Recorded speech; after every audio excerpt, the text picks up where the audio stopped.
Que bom que nós estamos todos aqui. Que bom que nós vamos poder hoje falar um pouco sobre aquilo que a doutrina tem nos ensinado. Sempre é muito importante nos reunirmos, porque mais de um Jesus está presente. Quando estamos em tantos, ele está presente e certamente muito feliz. Mais contente ele vai ficar agora, porque também vamos receber juntos os nossos irmãos que, através do Facebook, estarão acompanhando este Evangelho. Sejam todos bem-vindos. Não se esqueçam de colocar a sua água, que será fluidificada durante o Evangelho. Gratidão a todos por estarmos nesse momento reunidos, nesse lar de paz e de amor, para falarmos sobre o suicídio.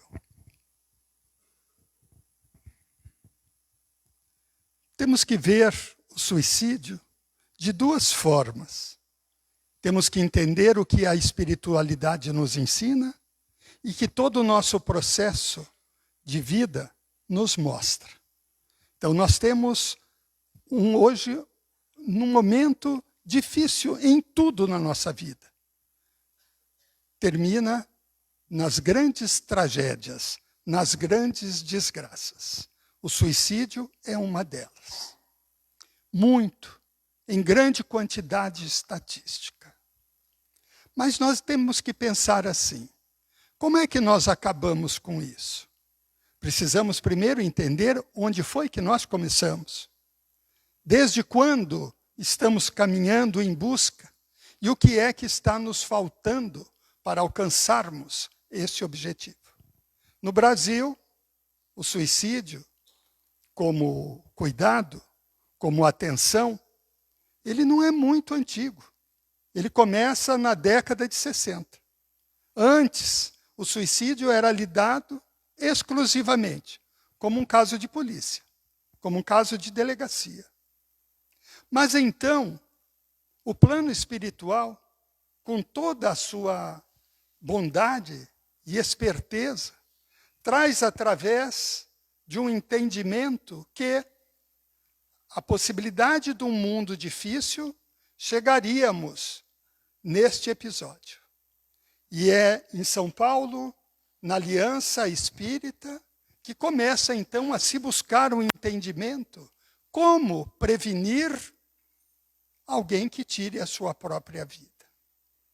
A história que nós temos de cuidado do suicida começa neste momento, recebido fraternalmente dos samaritanos londrinos para esta instituição constituída na Aliança Espírita, hoje conhecida ainda como Centro de Valorização da Vida. O CVV, com toda a base da espiritualidade, vem lutando, nos mostrando e se preparando, e é a nossa única fonte de pesquisa e de entendimento nesse histórico que o mundo caminhou, para que a gente possa ter esse entendimento. E qual é o lema do CVV?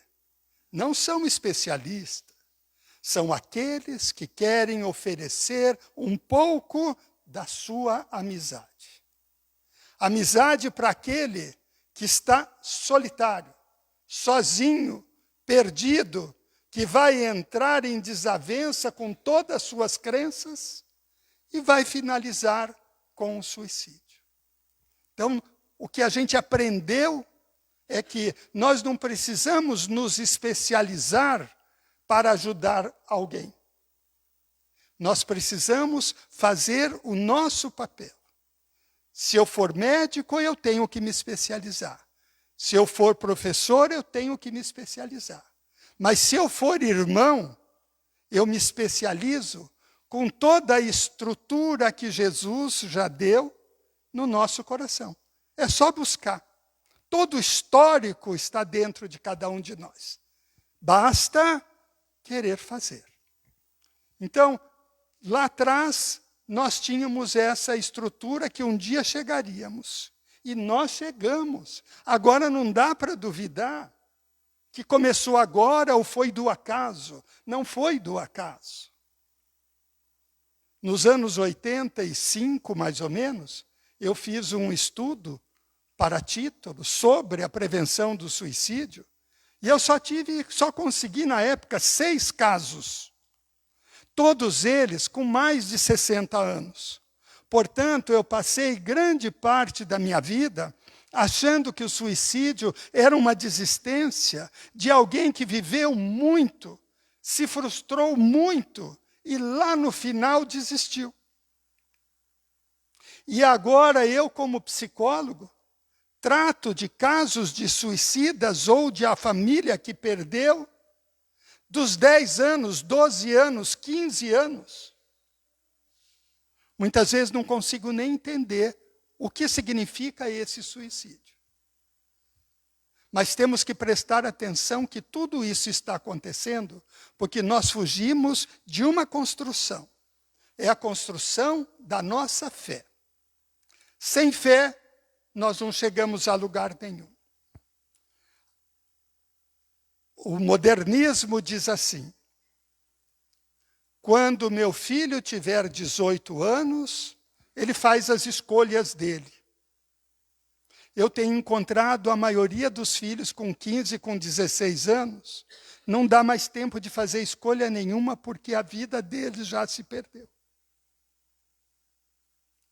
Quando eu era menor, todos os tempos são bons. Eu estou contando o meu porque eu me lembro dele. Nós tínhamos aquela alegria quando recebíamos alguém. A vida era dura, não era fácil. Vivemos pós-guerra, vivemos uma imigração difícil, tudo, e era aquele monte de filho que precisava ser criado. Nós recebíamos um por um. Era como se o nosso coração tivesse muito mais ligado com o Pai. E aí a primeira coisa que nós fazíamos era entregá-los àquele que nós acreditávamos que cuidaria melhor do que nós. A gente batizava, a gente fazia festa, a gente crismava, a gente fazia a primeira comunhão, a gente fazia tudo, tudo. Era em todas as religiões, hein? Não era só os católicos. Eu estou lembrando disso porque eu fui criado numa comunidade católica. Mas aí, então, quando nós chegávamos na idade adulta, que nós tínhamos essa estrutura de fé, aí começávamos a fazer nossas escolhas.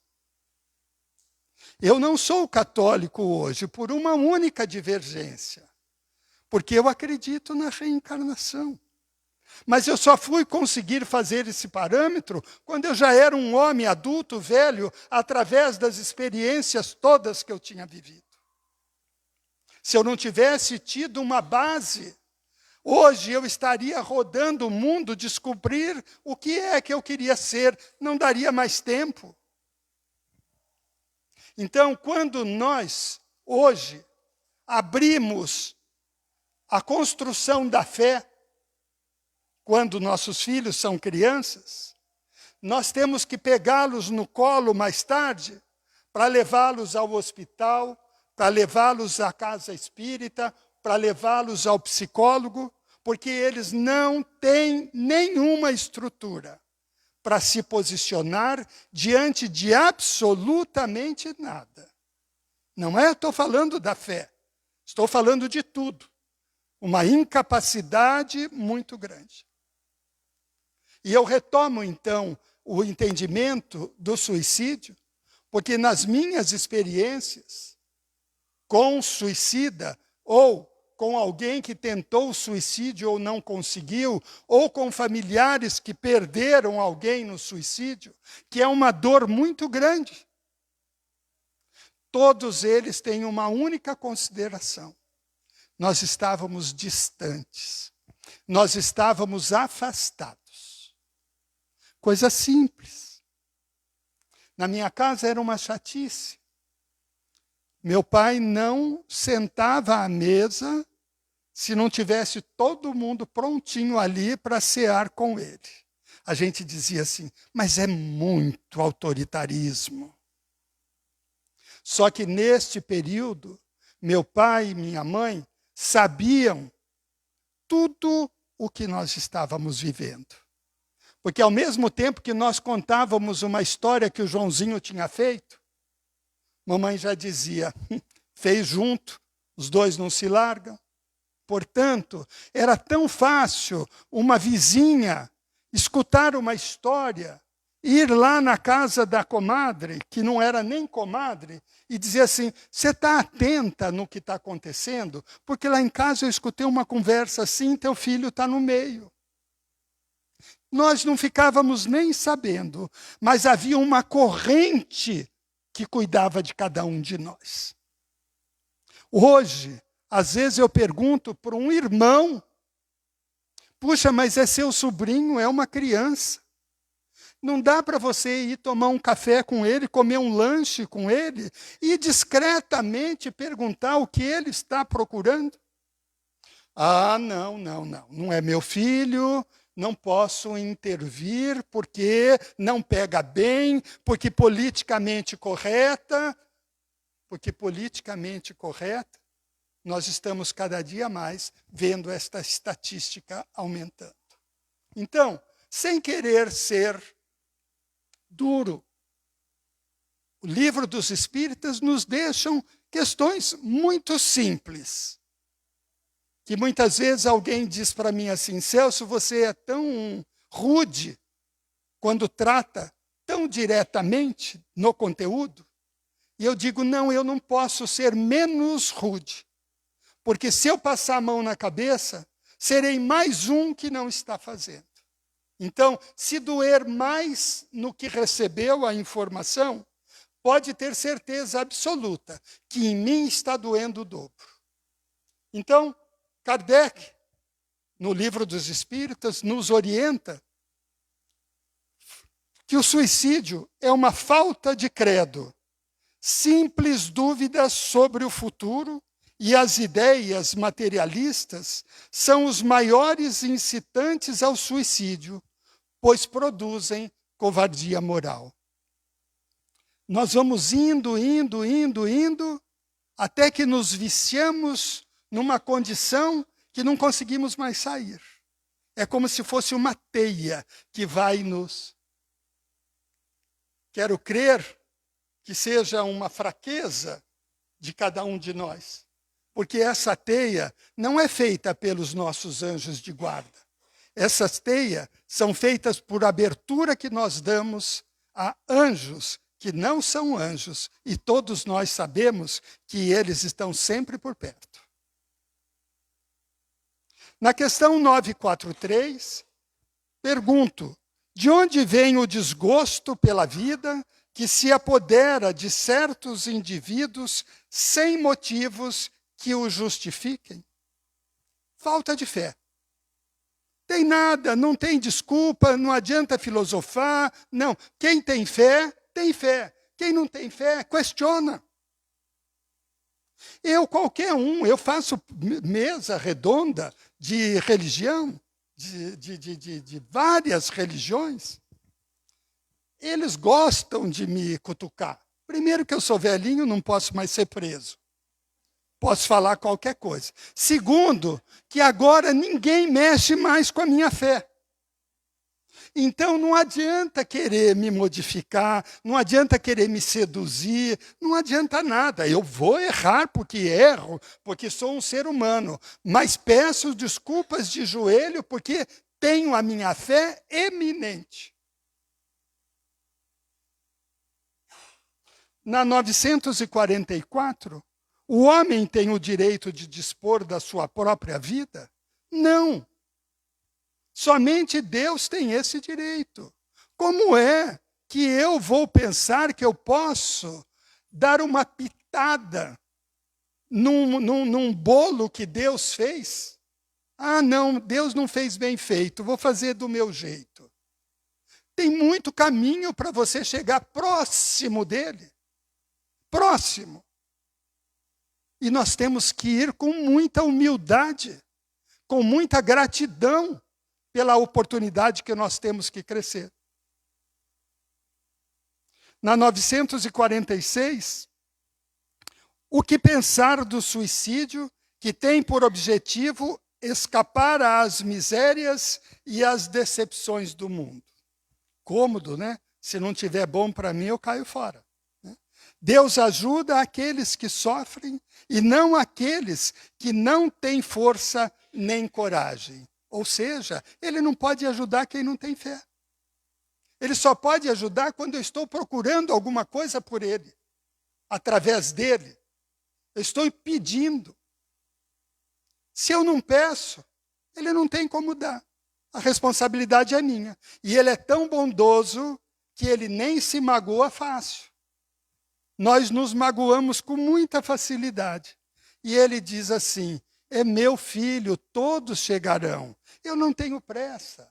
Cada um vai fazer a sua parte e um dia todos estarão comigo reunidos. Portanto, cada encarnação mais difícil, não foi Deus que nos puniu por alguma coisa que a gente deixou de fazer. Fomos nós que escolhemos porque não fizemos o que era mais simples.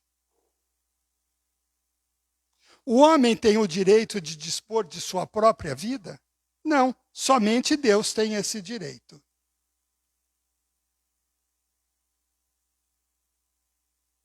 Algum anjo da guarda vira ao contrário para mim. Mas eu ainda estou entendendo, não estou tão esclerosado, porque eu falei, eu já vi isso em algum lugar. Na questão 952, comete suicídio o homem que parece vítima do abuso de paixões, que ele sabia que iria apressar o seu fim, mas que lhe foi possível resistir. Porém, o hábito as transformou em verdadeiras necessidades físicas, que são os vícios. Não, o suicídio passa a ser um suicídio moral. Falta de coragem e esquecimento de Deus. Então, nós vamos indo, né? Hoje eu vou fumar só um cigarrinho. Amanhã eu fumo um maço. Depois eu fumo 2.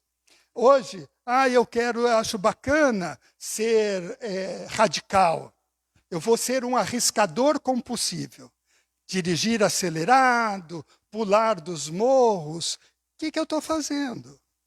Você acha que eu estou procurando preservar esta vida que acolheu o meu espírito e que eu tenho compromisso de me manter forte, seguro e saudável para até o último da energia vital que foi colocado no meu espírito? Eu estou fazendo devagar, mas eu estou fazendo o possível e o impossível para a minha morte chegar mais rápido. Na questão 956, aquele que não podendo suportar a perda dos entes queridos, se matam na esperança de se juntarem a eles, atingem o seu objetivo? Não, em vez de se unirem ao objetivo de sua afeição, dele se afastam mais tempo. Deus não pode recompensar ato de covardia. Nossa, é tão importante a gente ter pessoas que a gente ama, que está conosco, que construímos essa memória afetiva, mas nós não nascemos colados. Nós temos, cada um de nós, uma expectativa de buscar a sua vida própria. Amamos quando estamos juntos, amamos nossos familiares, os nossos amigos, mas amamos por quê? Porque nos compomos durante a vida, para que cada um de nós possa resistir tantas dificuldades que passaremos. Mas quando um foi e o outro não foi, o que resta para o outro? Além da saudade do coração, continuar a sua vida. Porque se a sua vida tivesse terminado, Deus já teria levado os dois juntos. Né? Não vamos buscar aquilo que é fácil. Aquele que nós amamos é fácil. Agora, vamos continuar a vida por nós mesmos, buscando as nossas dificuldades, fazendo os exercícios que temos que fazer. Aí nós vamos ver que nós temos 2 tipos de suicídio. O suicídio direto ou intencional. E também o suicídio indireto. O direto resulta de ato consciente. Há planejamento da morte, às vezes, inclusive, com detalhes. Eu leio o planejamento de alguém que suicidou, eu fico muito incomodado. Não consigo acreditar na riqueza de detalhes. Quantas vezes aquilo foi repassado? Quantas vezes aquilo foi corrigido? É uma morbidez muito grande. É um sadismo muito grande com uma coisa tão importante, que é a vida que nós temos como prêmio. O indireto resulta de hábitos e comportamentos viciosos que lesam a saúde física ou a psíquica, ou ambas. Então, eu vou devagar ganhando a minha morte. Vou arriscando, porque eu preciso encontrar que ela chegue mais rápido. Mas eu não tenho coragem de ter uma morte, um suicídio imediato. Então eu faço de conta que não aconteceu. Mas o Pai sabe o que cada um de nós faz na sua intimidade. O suicídio é o terrível mal que aumenta na humanidade. O suicídio é o mais grosseiro vestígio da fragilidade humana. Então, nós estamos vendo o suicídio e falando sobre suicídio do outro, como se fosse uma coisa assim, nossa, uma pandemia, olha, a Covid, como se eu não tivesse fazendo parte dessa questão, como se eu não tivesse deixado também de fazer a minha parte. Emmanuel diz que no suicídio intencional, sem as atenuantes da moléstia ou da ignorância, há que considerar não somente os problemas da infração ante as leis divinas, mas também o ato de violência que a criatura comete contra si mesma, por meio da premeditação mais profunda, com o remorso mais amplo. É duro a gente ter que ouvir isso e abaixar a cabeça e entender que nós precisamos ficar mais atentos, que nós precisamos ser muito mais humanos, que nós somos bonzinhos na medida que conseguimos estar aqui, mas nós precisamos de muito mais para chegarmos aonde é o nosso destino final e verdadeiro. Quando a ideia de suicídio, porventura, te assome a cabeça, reflete, antes de tudo, na infinita bondade de Deus. Para isso tem que ter fé. Porque se não tiver fé, Deus não vem nem na questão. Que te instalou na residência planetária, solidamente estruturada, a fim de sustentar-te a segurança no espaço cósmico. Em seguida, ora pedindo socorro aos mensageiros da providência divina. Leia um bom livro, corre atrás de um amigo, peça a mão do outro, vá a um lar espírita, escute um evangelho, busque pensamentos positivos, corre atrás, se defende. Nós temos que nos defender. Não adianta eu começar um regime segunda-feira, no domingo passar no mercado e comprar tantas guloseimas. Se eu não vou poder comer, não leva para a tentação. Se estamos sentindo com dificuldade, vamos agarrar no outro. Ao contrário, o que nós temos visto é que as pessoas não agarram em ninguém. Elas se isolam. E o que dói mais no nosso coração é que elas se isolam e ninguém bate na porta. Ninguém oferece nada, absolutamente nada.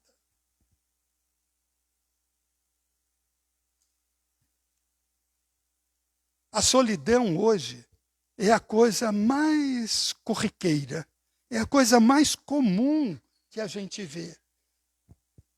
O que me faz prestar muita atenção que a solidão, ela não é de alguém sozinho. Alguém sozinho tem se virado muito mais para não ser solitário, para manter a sua vitalidade, para manter a sua vida e a sua fé, buscando situações.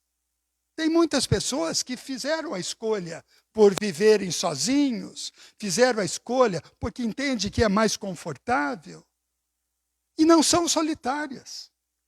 Agora, o que a gente acaba vendo são estruturas de família com vários personagens, onde a solidão, ela define o comportamento. Cada um com seu telefone, cada um com seu quarto, cada um... Cadê aquela mesa que a gente comia junto? Não, ó, chegou, chegou aqui, ó, o porteiro trouxe. A tua encomenda do McDonald's está aqui, olha, a tua encomenda da pizza está aqui. Cadê todo mundo? Cada um está comendo no seu lugar. Sozinhos, numa solidão profunda. Os meninos que ficam no videogame, eu pergunto para eles, o que eles sentem? E a namorada, ele já tem 13, 14 anos. Não estou pensando nisso, não. Não tem nenhuma referência afetiva. E não tem ninguém para incentivá-lo. E pior ainda, que alguns pais me dizem, graças a Deus, meu filho não me dá problema nenhum. Quietinho. Fica lá no quarto, não amola. Aí vê a outra mãe que diz, não aguento mais meu filho. Ele dá uma canseira na gente, ele quer saber tudo, ele quer que levem tudo, ele quer isso, ele quer contar. Eu estou cansado, eu tenho que prestar atenção nele. O chato é o saudável. O quieto é o doente. Chamados hoje pela psicologia de filhos do quarto. É para viver a vida toda num quarto isolado, sem convivência. Nenhuma referência psicossocial. E no construção afetiva, zero.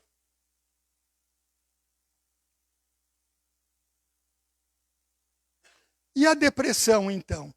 A depressão hoje é a base daquilo que a gente tem no consultório. Né? Ela é química, ela é emocional, ela tem todas as origens que a gente possa procurar. Mas o mais importante é que a origem é a insatisfação. É sentir o vazio, não conseguir se completar, não ter força para definir o seu próprio objetivo. Precisar o tempo todo chamar atenção através da sua doença para que alguém venha cuidar dela, porque ela se torna incapaz do seu autocuidado, do seu autossustento. Então, deitado, tenho que pedir pelo amor de Deus para tomar banho, tenho que pedir pelo amor de Deus para abrir meia hora a janela, tenho que pedir pelo amor de Deus para tomar um mingauzinho. Isso é a maior regressão de quem lembra, talvez, de quanto era bebê e se arrependeu de ter ido em frente, porque não necessariamente conseguiu ser capaz de superar esta fase de cuidado.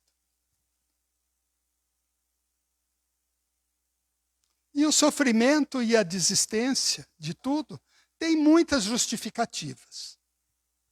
Doença ou má saúde. A doença, na maioria das vezes, nós entendemos que é a grande oportunidade que nós temos para melhorar a nossa vida. Quando eu faço um pós-operatório, eu faço um pós-operatório dizendo sempre assim, ó, você chegou no hospital aqui, infartou. Preste atenção, como foi que você chegou aqui? Não passeava, só trabalhava, só guardava dinheiro e tudo. Bom, agora você chegou e a doença te mostrou como é que você não pode continuar. Então, qual é o seu plano de vida quando sai daqui? Ir passear, ir viver, etc, etc. Então, a doença foi o grande momento, foi a grande oportunidade que o sujeito teve para mudar a sua vida. Mas não dura muito, hein? Problemas conjugais e de relacionamento. Né? Ai, meu marido, minha esposa, minha namorada, então eu vou me matar. Eu me lembro muito bem de um colega médico. Ele não gostava mais da mulher. Ele encontrou uma outra moça e disse para ela, olha, não dá mais para a gente continuar, eu vou seguir a minha vida. E assim ele o fez. Aí essa esposa escreveu uma carta bem grande. Meu amor, vou te deixar livre para você ser feliz, porque eu te amo mais do que a mim mesmo. Pulou do 24º andar. Quanto amor! Eu acho que até hoje eu ainda tenho que cuidar dele, porque virou, mexeu, ele tem uma queda. Por quê? Porque, claro, foi publicado, todo mundo no hospital, todo mundo na cidade, todo mundo soube que ela se matou. Ele ficou com a culpa da morte dela, porque ele foi seguir a vida dele. Bullying, dificuldades financeiras. Grande parte dos suicídios, antigamente, eram todos por questão de dinheiro. Nos Estados Unidos, teve, acho que nos anos 80, mais ou menos, as seguradoras fizeram todo um investimento para definir mortes que deixava a família com seguro. E era uma coisa assim, o sujeito fazia um seguro de vida quando a situação econômica estava ruim, entrava no carro, caía no barranco, morria, e não era considerado um acidente. Então, depois, os psicólogos passaram a trabalhar para as companhias de seguro para levantar o histórico emocional e social do indivíduo que foi ali acidentado pelo seguro. Começamos a descobrir, então, que o número desse tipo de suicídio não constava em estatística, mas que ele era iminente na nossa sociedade. Problemas na adolescência e início da vida adulta. Abuso de droga. Olha, eu fico assim, estarrecido quando um pai permite que o seu filho de 13, de 14 anos fume maconha em casa e me diga que prefere ele em casa do que ele na biqueira. Não faz absolutamente nada para aquele menino entender que aquilo não é bom. Ele vai ficar lesado, não é só nas questões sociais, também nas questões pessoais, cognitivas.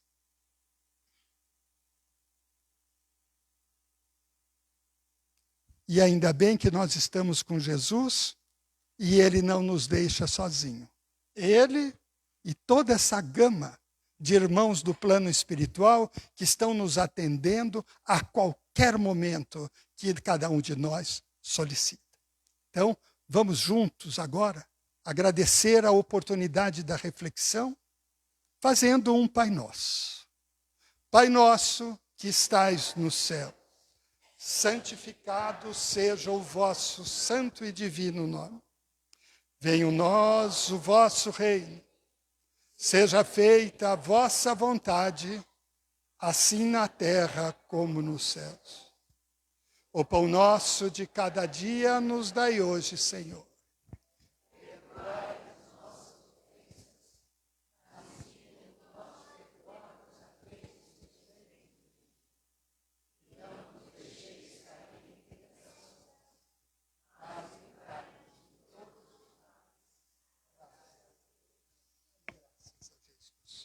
Boa noite a todos, boa noite aos nossos irmãos de casa. Obrigado pela presença de todos. Voltem em paz para os seus lares e que Jesus os abençoe. Só um momento, por favor.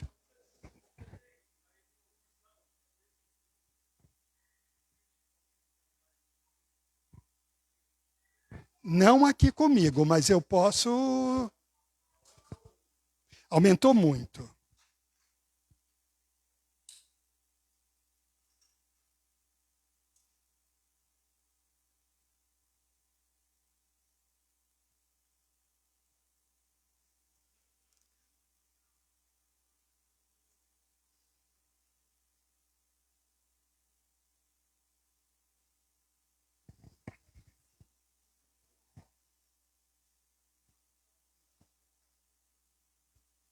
Não, Sérgio, eu pensei que aqui num dado da Organização Mundial de Saúde desse essa estatística. Mas não, só acrescenta que vai agora para a idade de 15 a 30 anos. Existe publicado. Está meio atrasado porque ainda é do ano de 2019. Mas eu não sei te dizer exatamente qual é. Fico te devendo. O Sérgio é meu feitor. Ele é meu feitor. Ele sempre quer uma coisa que eu não tenho. É só para ele me castigar.